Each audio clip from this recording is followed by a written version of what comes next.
नमस्कार मंडळी. तर आज मी तुम्हाला मस्त अशी मटकीची भाजी इतकं छान बनली होती ना, त्याची रेसिपी दाखवणार आहे. रात्री मी मठ भिजत घातले होते. त्यातले अर्धे मठ मी मस्त कापडात बांधून ठेवले, म्हटलं त्याला मोड येतील. आणि अर्धी मटकीची मस्त अशी भाजी बनवणार होते. त्यामध्ये थोडेसे मी मठ पण घातले होते आणि थोडेसे अगदी हिरवे मूग पण घातले होते. ते पण घरगुतीच होते आणि दोघीही मस्त भिजवून घेतले. आता कुकरला एका ठिकाणी मस्त असं हळद मीठ तेल टाकून त्याला 2 शिट्ट्या घेतल्या. आता इकडे पॅन मी ठेवला आहे. पॅनमध्ये आपण मस्तपैकी तेल गरम करून घेतलं आहे. अद्रक लसूण पेस्ट मस्त परतून घ्यायची आहे, जोपर्यंत त्याचा कच्चा कच्चा स्मेल जात नाही तोपर्यंत.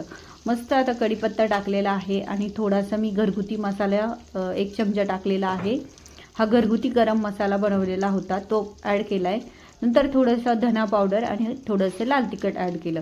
त्यानंतर थोडासा अंदाजे मी मिसळ मसाला घातलेला आहे. इतकी छान टेस्ट येते. आणि एक बारीक चिरलेला कांदा असा कुस्करून त्यामध्ये घातला आहे. आता हा कांदा जास्त लाल ब्राऊन होईपर्यंत आपल्याला काही परतवायचा नाही. थोडा असं कच्चा कच्चा राहील असंच ठेवायचा आहे. आणि मस्त मसाल्यांना पण तेल सुटलेलं आहे. आता यानंतर मी जे मठ उकडून घेतले होते ते त्यामध्ये घालायचे आहेत. बघू शकता इतकी छान शिजलेले होते माझे मठ, इतके मस्त झाली होती. आणि त्याची हळद मीठ आधीच टाकून त्याला पण इतकी छान टेस्ट आलेली होती. तुम्ही असेच खायला पण देऊ शकता. इतकी छान बनली होती, तुम्ही पण नक्की ट्राय करून बघा. आता हे छान असं त्यामध्ये मिक्स करून घेतलं. थोडंसं 5 मिनटं त्याला परतवून घेतलं आणि मिक्सरमध्ये थोडासा बारीक शेंगदाण्याचा कूट करून घ्यायचा आहे, कारण आपल्याला तो यूज करायचा आहे इकडे. आता त्यातलंच पाणी मी घातलेलं आहे मटकी बनवण्यासाठी, कारण मस्त ते हळदीचं पाणी होतं, हळद मिठाचं पाणी होतं, त्याने ती छान टेस्ट लागते. असं मिक्स करून घ्यायचं आहे. त्यानंतर त्यामध्ये 2 ते 3 चमचे आपल्याला कूट करून घ्यायचा आहे, तो पण मी ॲड केला आहे त्यामध्ये.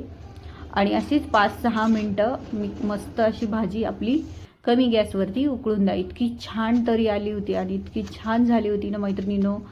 तुम्ही पण अशाप्रमाणे रेसिपी करून बघा, इतकी सुंदर बनते. आणि अशी आपली थाळी रेडी आहे. दुपारचं जेवण अगदी साधं सिंपल असंच पाहिजे. मी आज बनवलेलं तुम्हाला दाखवलेलं. व्हिडिओ आवडला तर नक्की लाईक करा. बाय, भेटूया पुढच्या व्हिडिओत.